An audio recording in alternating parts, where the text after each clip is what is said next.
皆さん、本当にすみません。更新だいぶ遅れてます。1週間ぐらいですね、Wi-Fi が一切使えなくて、YouTube にアップロードするどころか、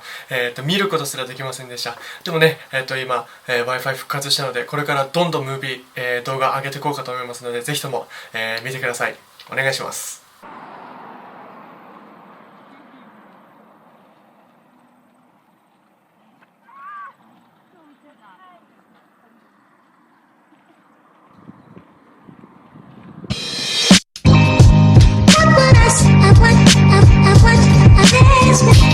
Good afternoon guys, welcome back to my vlog, my heroes、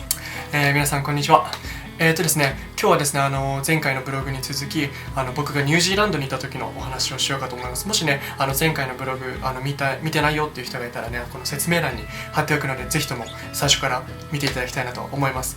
でですね、そのニュージーランド旅、ですね、オーストラリアのファーム2ヶ月を経てから、ニュージーランドに行きました。なんでこのニュージーランドに、行ったかというと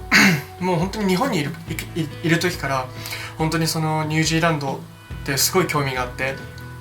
僕が今でもそうなんですけど、僕が行きたい場所っていうのにはテーマが一つあって、綺麗な建物であったりとか、誰かが作ったもの、建造物とかっていうのはもちろん大好きだし、ここロンドンもすごい綺麗だし、ヨーロッパっていうのはすごいと思うんですけど、僕がいつも旅に行きたいなっていう場所は地球を感じれる場所っていうのが僕のテーマで、なんかこうなんだろうな、自然そのままで大地、そういうものがね、僕の行きたい場所のいつものリストに上がってくるところなんですね。で、その日本にいる時からそのニュージーランドっていう国はね、本当になんかこう地球が生きているっていうのはね、こう見れるような国だってことを知ってたので、行ってみたいなって思ってたのと、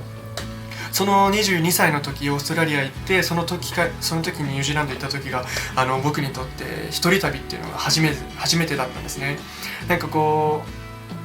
今もやってるのかな、わかんないんですけど、You は何しに日本へっていう日本の番組があって、それ結構もう3年ぐらい前かな、2年ぐらい前、当時オーストラリア行く前に見てて、まだ夜だったのかな、もっと深夜だったか11時ぐらいか、それちょっと定かじゃないんですけど、その時にやってた時の見てて、なんかこうやって海外の人たちが日本に旅してくるみたいに、俺もなんか一人でどっか行って、なんか本当になんかこう旅行じゃなくて旅っていうような感じのものをね、やりたかったなっていうのが理由でニュージーランドに行きました。でですね、その時、結構ね、フライトのチケット取ったりとか、バスのチケット取ったりとか、最初に事前にやれることをやってったんですけど、もう行ってすぐにそのレンタカーを借りるところでもういきなりつまずいちゃって、その時当時まだ全然英語ができなかったので、最初にレンタカー、車を借りるときに、預けるお金、デポジットのお金を預けなきゃいけなかったんですけど、預けれない場合は例えば決まったお金を払わなきゃいけない。でもデポジット大きな金額ですけど、預ければ最後返した時に帰ってくるっていうシステムだったことを知らなくて、このまとまった大きな金額っていうのは僕持ってなかったので、予想以上にお金を払わなければいけなかったんですね。で、もう本当ギリギリの旅だって思って考えてたのに、もう本当にものすごいお金を一気になくしてしまったので、もうやべえみたいな、もう計画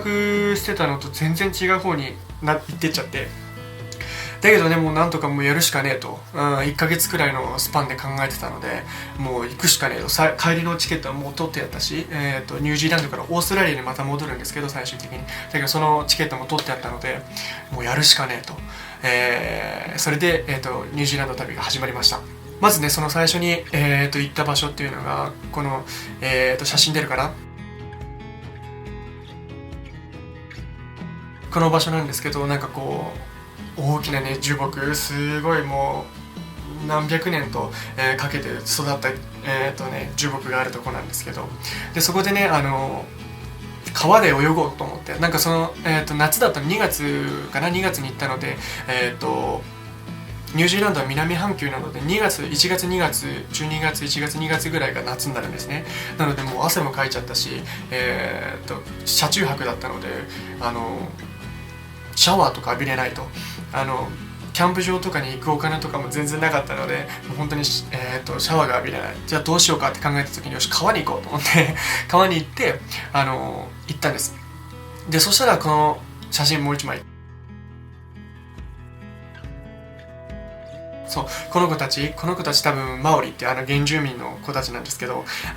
そこでねマオリの子たちが泳いでて、一緒になんか泳いだりとかして、なんかねすごいいい1日目にして、すごいなんかこう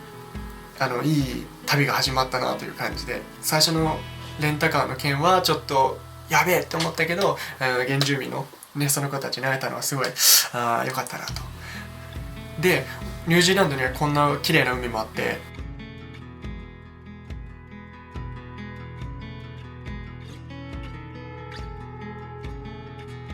でこんなような場所にも行きました。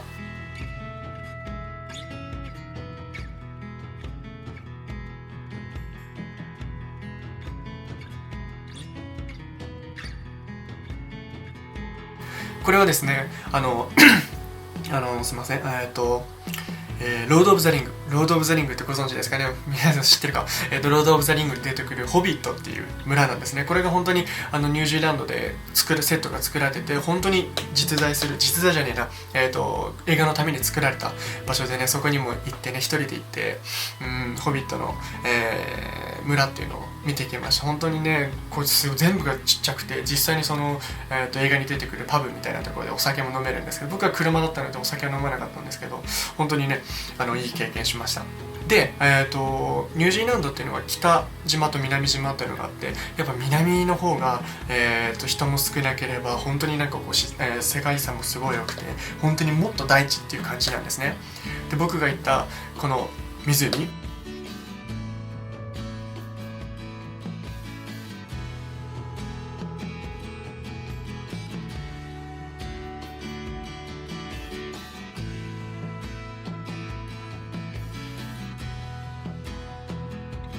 このニ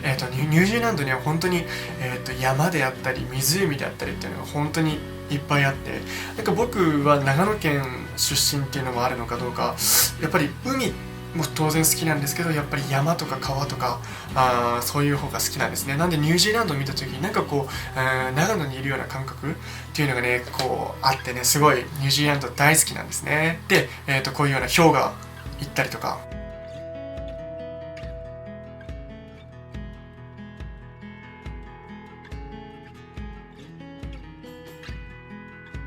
本当にねこういうふうに、ニ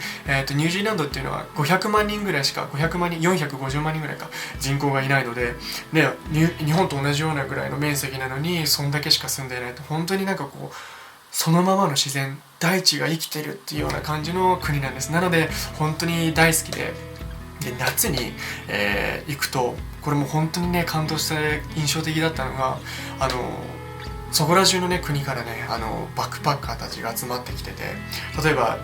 彼氏と彼女とかね仲間で集まって自分たちの車を買って、そこになんかこうメッセージとかペイントとか自分たちでカスタムして、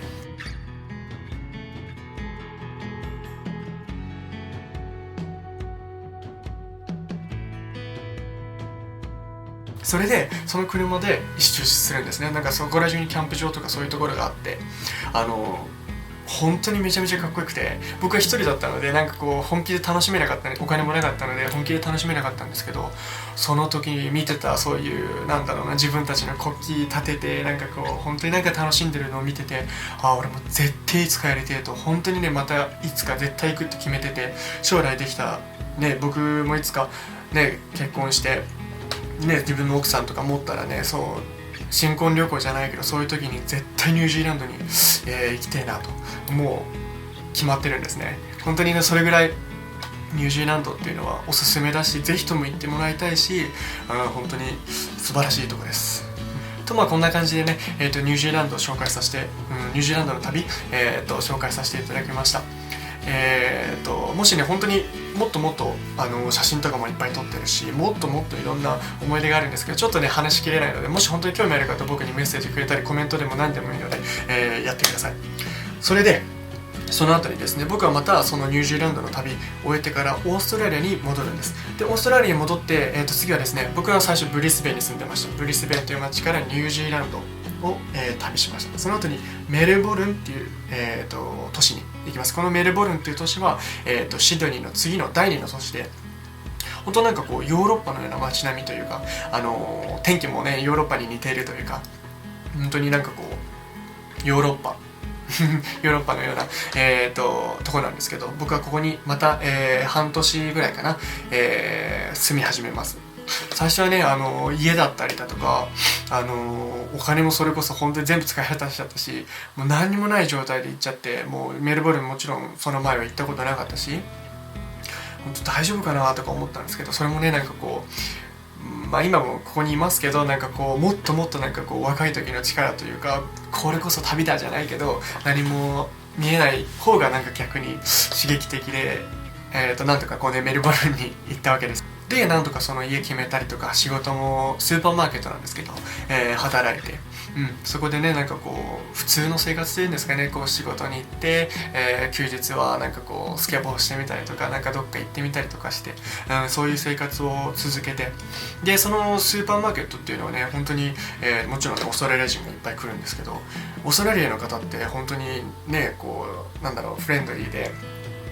日本のことがすごい好きって言ってくれる方が多くてね、僕がスーパーで、働いてると、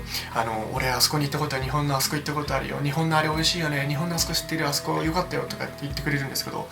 日本人の僕がそのオーストラリアの方より全然日本のこと知らなくて、僕はなんか長野の田舎と東京の都会さえ知ってれば日本の全てだなんて思ってたんですけど、でもやっぱねそのオーストラリア人にあそこ行ったことあるよとか、あれ美味しいよね、あれ知ってるよとかって言われた時に、なんかこう全然知らない自分がねすごいこう恥に思ったというか、日本人なのに日本のこと何も知らねえなって思って、そこで僕はそのオーストラリアでそうやって働いてる時に、オーストラリアから日本に帰った時に日本一周する旅をそこで計画し始めます。そして、8月ですね、2014年2012、23歳の時ですね、23歳の時、日本に、帰国して、その2週間後に、日本一周の旅に出ます。その時には一人、僕の地元の親友である、親友と一緒に、日本一周の旅に出ます。その、お話は次回のブログでお話ししようかと思います。Okay, I'm going to sign off today's vlog. Thank you for watching, my heroes. Goodbye! I want